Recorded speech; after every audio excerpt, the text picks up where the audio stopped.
지금 당신이 드리는 예배가 하나님께 전혀 받아들여지지 않을 수도 있습니다. 성경은 말합니다. 흠 없는 것을 하나님께 드리라고. 소든 양이든 비둘기든 가장 깨끗하고 온전한 것을 드리라고 하셨습니다. 왜 하나님은 이렇게까지 완전한 것을 요구하셨을까요?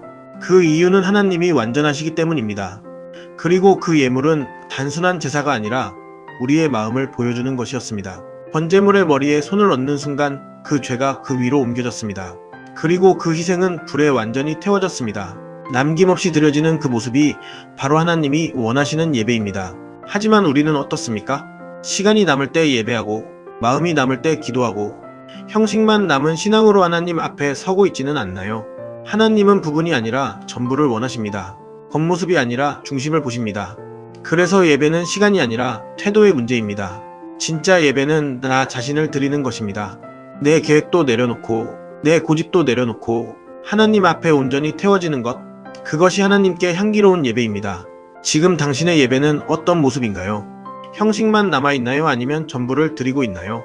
당신은 어떠신가요? 당신의 마음을 댓글로 남겨주세요.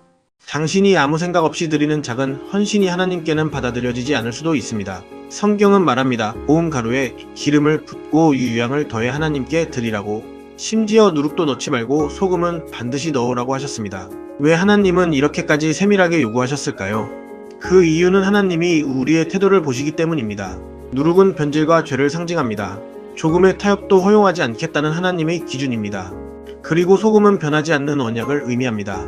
즉 하나님은 변질되지 않은 진심과 변함없는 마음을 원하십니다. 하지만 우리는 어떻습니까? 작은 일에는 대충하고 남는 시간으로 하나님께 드리고 형식만 채우는 헌신을 하고 있지 않나요? 하나님께는 크기가 중요하지 않습니다. 얼마나 진실하게 드려졌는지가 중요합니다.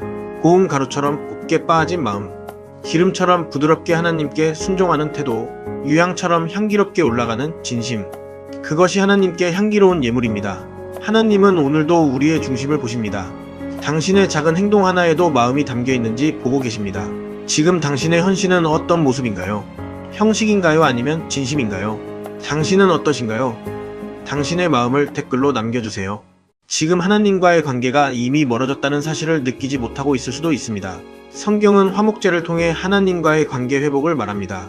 흠 없는 것을 드리고 그 머리에 손을 얹으며 자신의 마음을 올려드렸습니다. 그리고 가장 좋은 기름은 하나님께 따로 구별하여 드렸습니다. 왜 하나님은 가장 좋은 부분을 요구하셨을까요? 그것은 하나님과의 관계가 가장 소중하기 때문입니다. 화목제는 단순한 제사가 아니라 하나님과 다시 가까워지는 길이었습니다. 하지만 우리는 어떻습니까? 하나님보다 더 소중하게 여기는 것들이 있지 않나요? 시간도 열정도 가장 좋은 것은 다른 곳에 쓰고 하나님께는 남은 것만 드리고 있지는 않나요? 하나님은 우리의 남은 것이 아니라 최고의 것을 원하십니다. 왜냐하면 사랑은 언제나 가장 좋은 것을 주기 때문입니다. 기름은 가장 귀하고 값진 부분입니다. 그것을 하나님께 드린다는 것은 내 삶의 중심을 드린다는 의미입니다. 진짜 관계는 말이 아니라 우선순위로 드러납니다. 하나님과의 관계도 마찬가지입니다. 지금 당신의 삶에서 하나님은 몇 번째입니까? 형식적인 믿음이 아니라 진짜 관계를 회복해야 할 때입니다. 하나님은 오늘도 당신과 가까워지길 원하십니다. 당신은 어떠신가요? 당신의 마음을 댓글로 남겨주세요. 지금 당신이 깨닫지 못한 채 죄를 짓고 있을 수도 있습니다. 성경은 말합니다. 사람은 부지 중에도 죄를 범할 수 있다고. 제사장도 백성도 지도자도 평범한 사람도 모두 이 예외가 아니었습니다. 심지어 죄를 깨닫지 못해도 죄는 여전히 죄라고 말합니다. 그리고 그 죄를 위해 반드시 대가가 필요했습니다. 흠없는 짐승이 대신 죽어야 했습니다. 피가 흘려지고 그 희생을 통해서만 용서가 이루어졌습니다. 왜 이렇게까지 해야 했을까요? 그만큼 죄는 가볍지 않기 때문입니다. 우리는 종종 말합니다. 나는 큰 죄는 안 지었어. 하지만 하나님 앞에서는 작은 죄도 결코 작지 않습니다. 무심코 한 말 한마디, 가볍게 넘긴 행동 하나, 하나님보다 나를 더 앞세운 선택들, 이 모든 것이 하나님과의 관계를 무너뜨립니다. 그래서 성경은 깨닫는 순간 돌이키라고 말합니다. 늦었다고 말하지 않습니다. 깨달았다면 지금이 바로 돌아갈 때입니다. 놀라운 것은 하나님이 여전히 용서의 길을 열어두셨다는 사실입니다. 희생을 통해 다시 회복할 수 있는 길을 주셨습니다. 오늘 우리에게도 동일합니다. 우리가 죄를 인정하고 하나님께 나아갈 때 하나님은 외면하지 않으십니다. 지금 당신은 어떤 상태인가요? 모른 척하고 있나요? 아니면 돌아갈 준비가 되어 있나요? 당신은 어떠신가요? 당신의 마음을 댓글로 남겨주세요.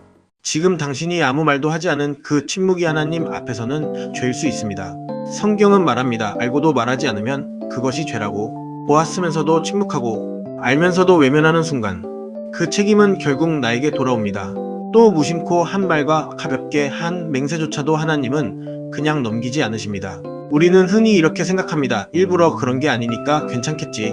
하지만 성경은 부지 중에 지은 죄도 여전히 죄라고 말합니다. 그래서 하나님은 자복하라고 하셨습니다. 깨달았다면 숨기지 말고 인정하라고. 그리고 그 죄를 위해 반드시 값을 치르라고 하셨습니다. 왜냐하면 죄는 그냥 사라지지 않기 때문입니다. 놀라운 것은 하나님이 길을 열어두셨다는 사실입니다. 부자든 가난하든 누구나 하나님께 나아갈 수 있도록 방법을 주셨습니다. 양이 없으면 비둘기로, 비둘기도 없으면 가로로라도 나아오라고 하셨습니다. 중요한 것은 형식이 아니라 돌아오는 마음입니다. 하나님은 완벽한 사람이 아니라 돌아오는 사람을 기다리십니다. 지금 당신은 알고도 외면하고 있는 것이 있나요? 고백해야 할 것을 숨기고 있지는 않나요? 오늘이 바로 돌아갈 시간입니다. 당신은 어떠신가요? 당신의 마음을 댓글로 남겨주세요. 지금 아무도 모른다고 생각한 그 거짓이 하나님 앞에서는 이미 드러나 있을지도 모릅니다. 성경은 말합니다. 남의 것을 속이고도 부인하는 것, 잃은 물건을 주워놓고도 모른 척하는 것, 거짓으로 맹세하는 것 모두가 하나님 앞에서는 죄라고. 우리는 들키지만 않으면 괜찮다고 생각합니다. 하지만 하나님은 결과가 아니라 중심을 보십니다. 그래서 죄는 숨기는 순간 더 깊어집니다. 하나님은 단순히 용서만 요구하지 않으셨습니다. 반드시 돌려주고 더해서 갚으라고 하셨습니다. 진짜 회개는 말이 아니라 행동이기 때문입니다. 잘못을 인정하고 바로잡는 것, 그것이 하나님이 원하시는 회복입니다. 또 하나님은 제단의 불을 꺼뜨리지 말라고 하셨습니다. 그 불은 계속 타오르며 하나님과의 관계를 상징합니다. 우리의 마음도 마찬가지입니다. 한번 뜨거웠다가 식어버린 신앙이 아니라 계속 타오르는 관계를 원하십니다. 하지만 우리는 어떻습니까? 처음의 마음은 사라지고 습관처럼 신앙생활을 하고 있지는 않나요? 하나님과의 관계는 유지하는 것이 아니라 지켜내는 것입니다. 매일 다시 불을 붙여야 합니다. 오늘 당신의 마음은 식어가고 있나요? 아니면 여전히 하나님을 향해 타오르고 있나요? 당신은 어떠신가요? 당신의 마음을 댓글로 남겨주세요. 지금 당신이 드리는 감사가 하나님께는 받아들여지지 않을 수도 있습니다. 성경은 감사의 제사를 드릴 때 그날에 먹으라고 말합니다. 남겨두지 말고 미루지 말라고 하셨습니다. 왜 하나님은 감사조차 이렇게 엄격하게 요구하셨을까요? 그 이유는 감사도 타이밍과 진심이 중요하기 때문입니다. 미루어진 감사는 이미 식어버린 마음입니다. 형식적으로 드려지는 감사는 하나님께 향기가 아니라 부담이 됩니다. 또 하나님은 거룩함을 강조하셨습니다. 부정한 상태로는 그 재물을 먹지도 말라고 하셨습니다. 즉 하나님께 나아가는 마음 자체가 깨끗해야 한다는 것입니다. 하지만 우리는 어떻습니까? 좋은 일이 생기면 잠깐 감사하고 시간이 지나면 금방 잊어버립니다. 하나님께 받은 은혜를 당연하게 여기고 있지는 않나요?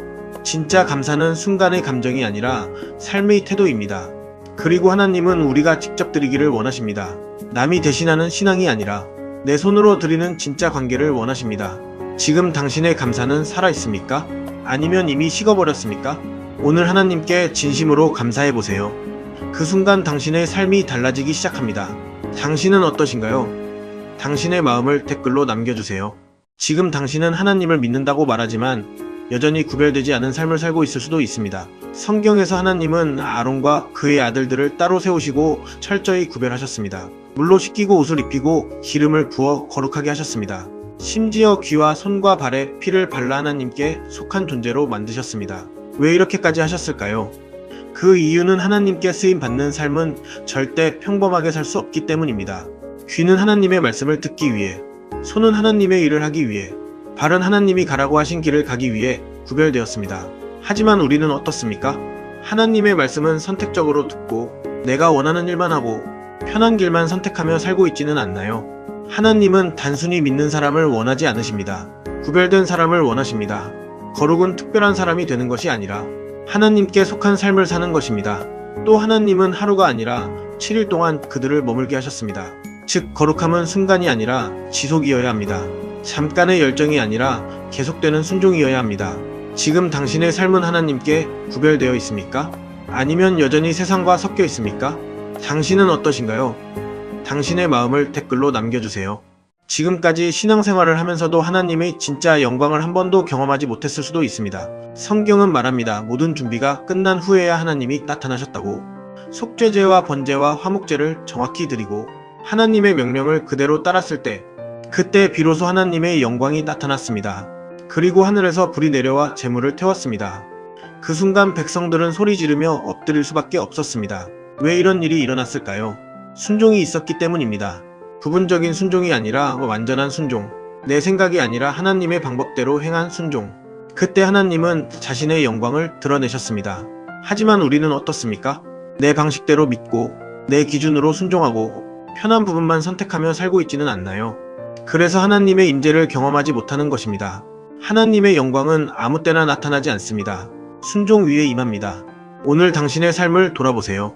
하나님의 말씀 앞에 얼마나 순종하고 있습니까? 형식이 아니라 진짜 순종이 필요합니다.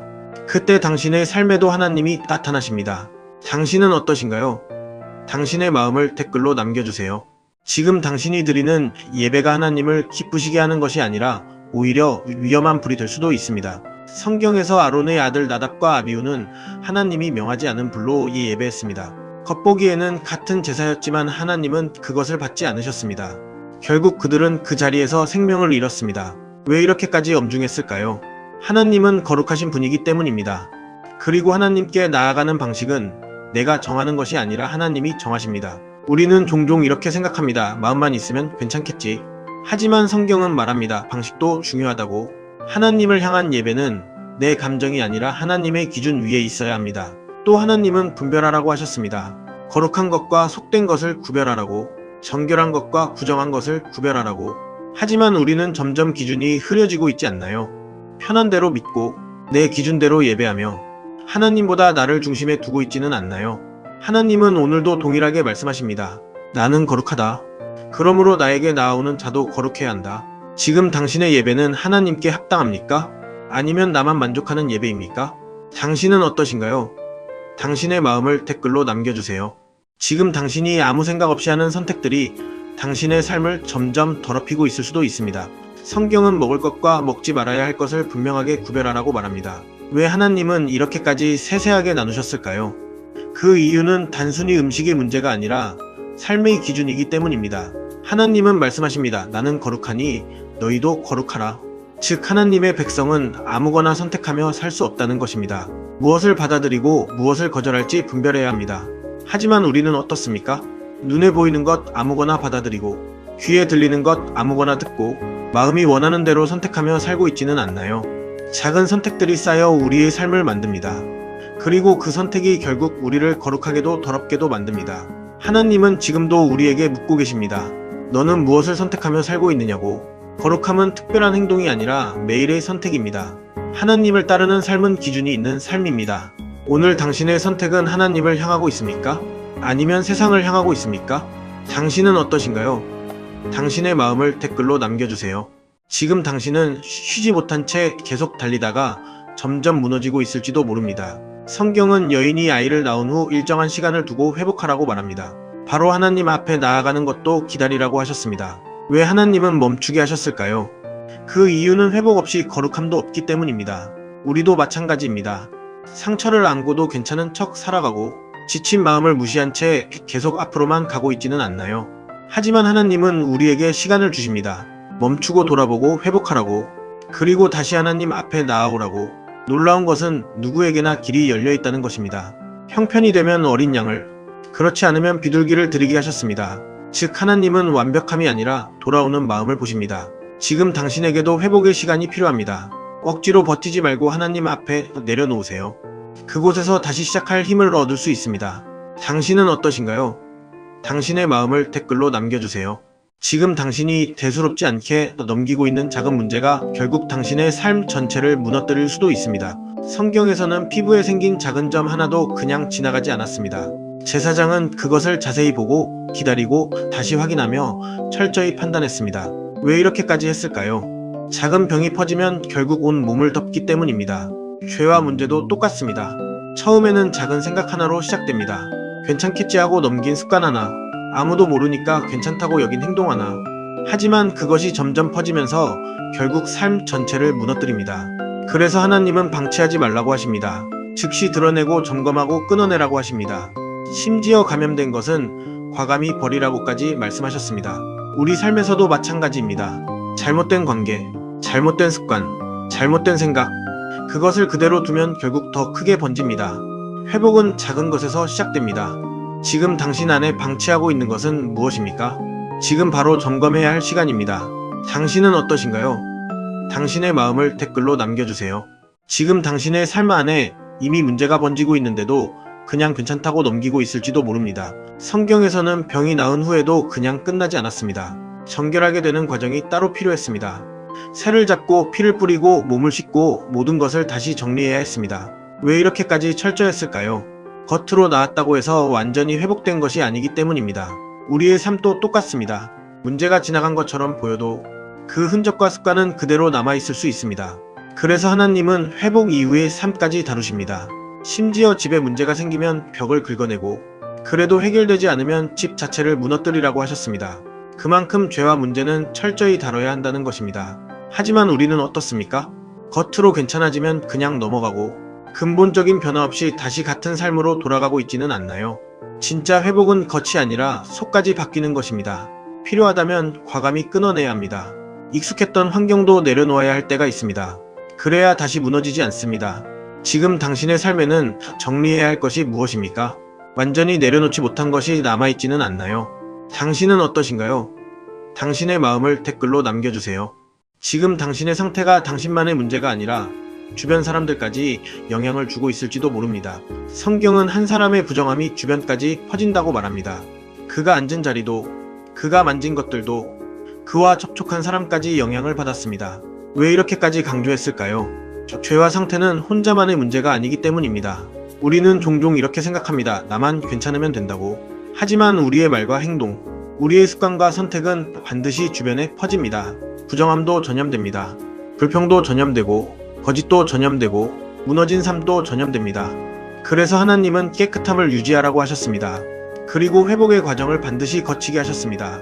씻고 기다리고 다시 하나님 앞에 나아오게 하셨습니다. 즉 회복은 개인적인 것이지만 영향은 공동체적이라는 것입니다. 지금 당신의 상태는 주변에 어떤 영향을 주고 있습니까? 당신 때문에 누군가가 더 건강해지고 있습니까? 아니면 함께 무너지고 있습니까? 오늘 당신의 삶을 돌아보세요. 당신은 어떠신가요? 당신의 마음을 댓글로 남겨주세요. 지금 당신은 괜찮다고 생각하지만 사실 마음속 죄가 그대로 쌓여가고 있을지도 모릅니다. 성경은 1년에 한 번 온 백성의 죄를 대신하는 속죄의 날을 말합니다. 대제사장은 아무 때나 하나님께 나아갈 수 없었습니다. 정해진 방법과 철저한 준비 없이는 들어갈 수 없었습니다. 왜냐하면 하나님은 거룩하시기 때문입니다. 그리고 죄는 절대 가볍게 다뤄질 수 없기 때문입니다. 한 염소는 피로 속죄를 이루고 다른 염소는 백성의 죄를 짊어지고 광야로 보내졌습니다. 그것은 죄가 단순히 사라지는 것이 아니라 누군가가 대신 짊어져야 한다는 것을 보여줍니다. 우리도 마찬가지입니다. 겉으로는 괜찮아 보여도 마음속에는 해결되지 않은 죄들이 남아있을 수 있습니다. 외면한다고 사라지지 않습니다. 시간이 지나도 없어지지 않습니다. 그래서 하나님은 길을 주셨습니다. 죄를 인정하고 내려놓고 하나님 앞에 나아오라고. 그때 비로소 진짜 자유가 시작됩니다. 지금 당신의 마음은 깨끗합니까? 아니면 아직 내려놓지 못한 것들이 남아있습니까? 지금 당신은 하나님을 믿는다고 말하면서도 이미 세상의 방식에 익숙해져 있을지도 모릅니다. 성경은 분명히 말합니다. 이전에 살던 땅의 풍속도 따르지 말고 앞으로 갈 땅의 방식도 따르지 말라고. 왜냐하면 하나님의 기준은 세상과 다르기 때문입니다. 하나님은 말씀하십니다. 나는 너희 하나님이니 나의 법도를 따르라. 즉 우리는 환경이 아니라 하나님을 기준으로 살아야 합니다. 하지만 우리는 어떻습니까? 사람들이 다 그렇게 하니까 괜찮다고 생각하고 세상이 말하는 기준을 자연스럽게 따라가고 있지는 않나요? 죄가 점점 익숙해지고 잘못된 것이 더 이상 불편하지 않게 되는 순간 이미 우리는 물들어 있는 것입니다. 하나님은 단순히 행동만 보지 않으십니다. 우리의 기준과 방향을 보십니다. 그래서 거룩함은 세상과 다르게 사는 용기입니다. 편한 길이 아니라 옳은 길을 선택하는 것입니다. 성경은 말합니다. 그렇게 살 때 비로소 살게 된다고. 지금 당신의 기준은 무엇입니까? 세상의 기준입니까? 아니면 하나님의 기준입니까? 당신은 어떠신가요? 당신의 마음을 댓글로 남겨주세요.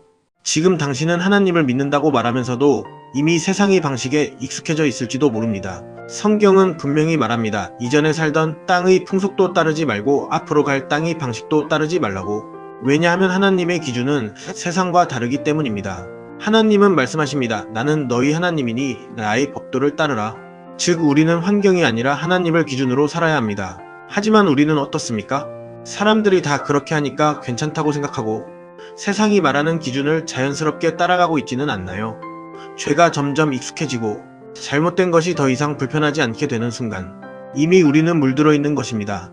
하나님은 단순히 행동만 보지 않으십니다. 우리의 기준과 방향을 보십니다. 그래서 거룩함은 세상과 다르게 사는 용기입니다. 편한 길이 아니라 옳은 길을 선택하는 것입니다. 성경은 말합니다. 그렇게 살 때 비로소 살게 된다고. 지금 당신의 기준은 무엇입니까? 세상의 기준입니까? 아니면 하나님의 기준입니까? 당신은 어떠신가요?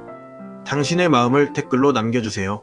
지금 당신은 나름 괜찮은 사람이라고 생각하지만 하나님 기준에서는 전혀 다를 수 있습니다. 성경은 말합니다. 너희는 거룩하라 나는 거룩하니라.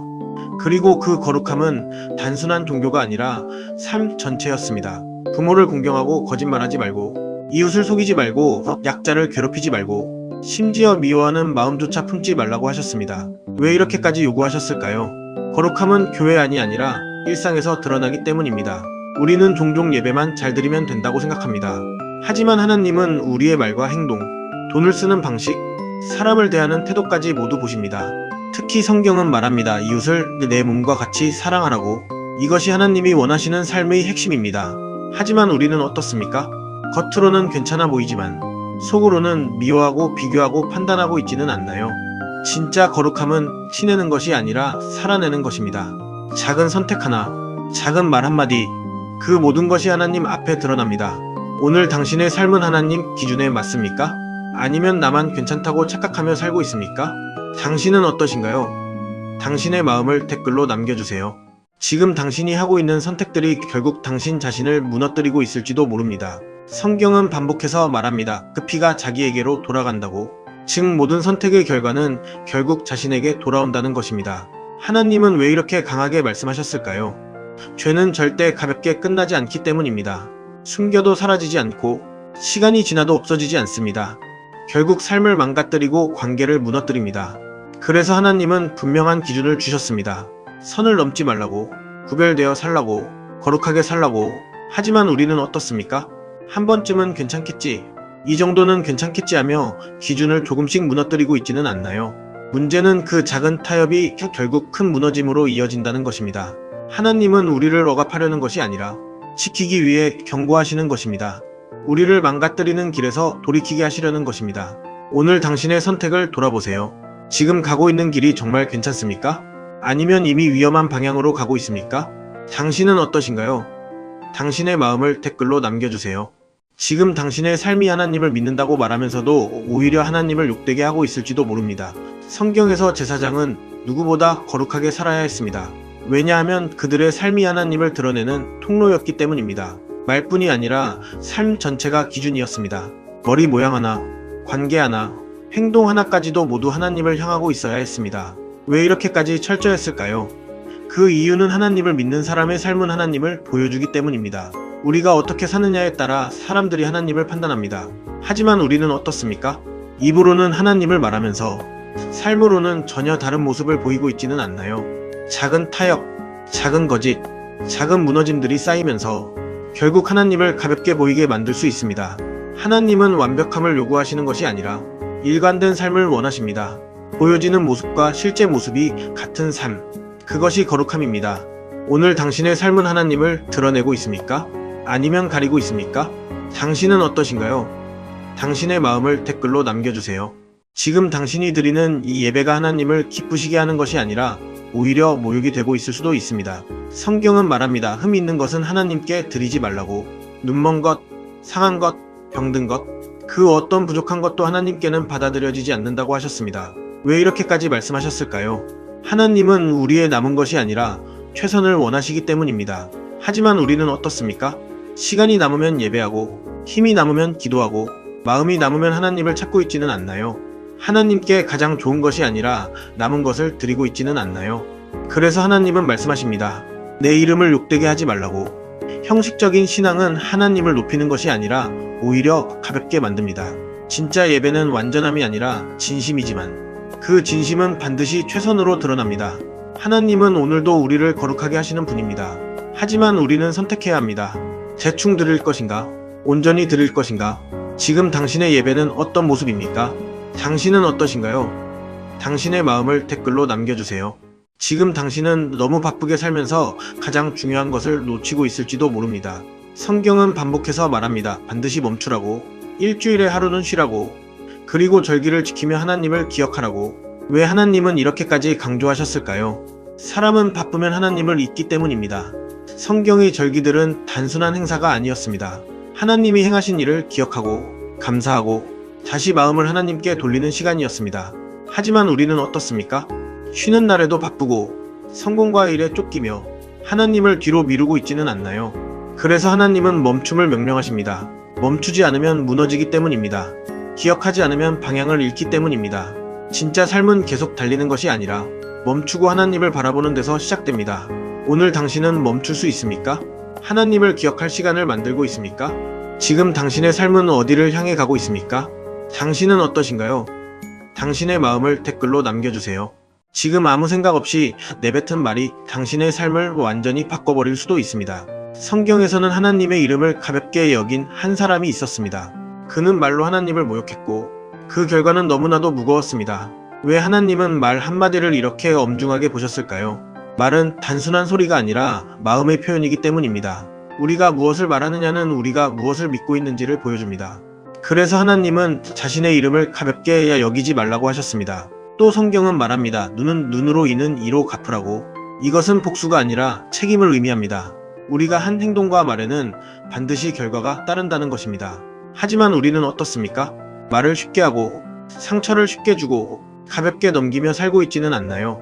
하나님은 우리의 말까지도 보십니다. 말은 사람을 살리기도 하고 무너뜨리기도 합니다. 오늘 당신이 하는 말은 어떤 말입니까? 누군가를 살리고 있습니까? 아니면 상처 주고 있습니까? 당신은 어떠신가요? 당신의 마음을 댓글로 남겨주세요. 지금 당신은 멈추지 못한 채 계속 달리다가 결국 무너지고 있을지도 모릅니다. 성경은 땅조차도 쉬게 하라고 말씀합니다. 6년 동안 일하고 7년째는 아무것도 하지 말라고 하셨습니다. 심지어 희년에는 모든 것을 내려놓고 자유를 선포하라고 하셨습니다. 왜 하나님은 이렇게까지 쉼을 강조하셨을까요? 그 이유는 쉼이 없으면 결국 망가지기 때문입니다. 사람도 땅도 관계도 쉬지 않으면 반드시 무너집니다. 하지만 우리는 어떻습니까? 계속 일하고 계속 쌓고 계속 더 가지려고 하면서 멈추지 못하고 있지는 않나요? 하나님은 말씀하십니다. 모든 것은 내 것이라고. 즉 우리는 주인이 아니라 맡겨진 존재입니다. 그래서 내려놓을 줄도 알아야 합니다. 또 하나님은 가난한 자를 도우라고 하셨습니다. 빼앗지 말고 이익만 따지지 말고 함께 살라고 하셨습니다. 진짜 삶은 더 가지는 것이 아니라 나누고 회복하는 데 있습니다. 오늘 당신은 멈출 수 있습니까? 내려놓을 수 있습니까? 지금 당신의 삶은 균형을 잃고 있지 않습니까? 당신은 어떠신가요? 당신의 마음을 댓글로 남겨주세요. 지금 당신은 잘 살고 있다고 생각하지만 사실은 점점 무너지는 길을 걷고 있을지도 모릅니다. 성경은 분명히 말합니다. 하나님을 따를 때는 축복이 있고 떠날 때는 무너짐이 따른다고. 하나님은 약속하셨습니다. 순종하면 귀를 주고 열매를 맺게 하고 평안을 주겠다고. 두려움 없이 살게 하고 삶을 채워주겠다고. 하지만 동시에 경고하셨습니다. 듣지 않으면 모든 것이 무너질 것이라고. 수고는 헛되고 관계는 깨지고 마음은 점점 두려움에 사로잡히게 된다고. 왜 이렇게 극단적으로 말씀하셨을까요? 하나님과의 관계가 삶의 방향을 결정하기 때문입니다. 우리는 종종 결과만 바꾸고 싶어 합니다. 하지만 하나님은 방향을 보십니다. 지금 당신의 삶은 어디를 향하고 있습니까? 하나님을 향하고 있습니까? 아니면 점점 멀어지고 있습니까? 놀라운 것은 하나님은 끝까지 포기하지 않으신다는 것입니다. 돌아오기만 하면 다시 회복시키겠다고 약속하셨습니다. 지금이 바로 방향을 바꿀 시간입니다. 당신의 선택이 당신의 미래를 만듭니다. 당신은 어떠신가요? 당신의 마음을 댓글로 남겨주세요. 지금 당신이 쉽게 했던 약속이 하나님 앞에서는 결코 가볍지 않을 수 있습니다. 성경은 말합니다. 하나님께 드리기로 한 것은 반드시 지켜야 한다고. 값을 정하고 형편에 따라 조정할 수는 있었지만 한 번 드린 것은 쉽게 바꿀 수 없었습니다. 왜 하나님은 이렇게까지 약속을 중요하게 보셨을까요? 약속은 마음의 진심을 보여주기 때문입니다.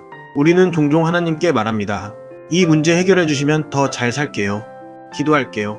헌신할게요. 하지만 시간이 지나면 그 약속을 잊어버리고 있지는 않나요? 하나님은 우리의 말 한마디도 가볍게 보지 않으십니다. 특히 드리겠다고 한 것, 맡기겠다고 한 것, 결단했던 순간을 기억하십니다. 또 성경은 말합니다. 10분의 1은 하나님께 속한 것이라고. 즉 우리의 삶 전체도 사실은 하나님께 속한 것입니다. 우리는 주인이 아니라 맡겨진 존재입니다. 그래서 약속은 선택이 아니라 책임입니다. 지금 당신이 하나님께 했던 약속은 무엇입니까? 아직도 지키고 있습니까? 아니면 잊어버렸습니까? 당신은 어떠신가요? 당신의 마음을 댓글로 남겨주세요.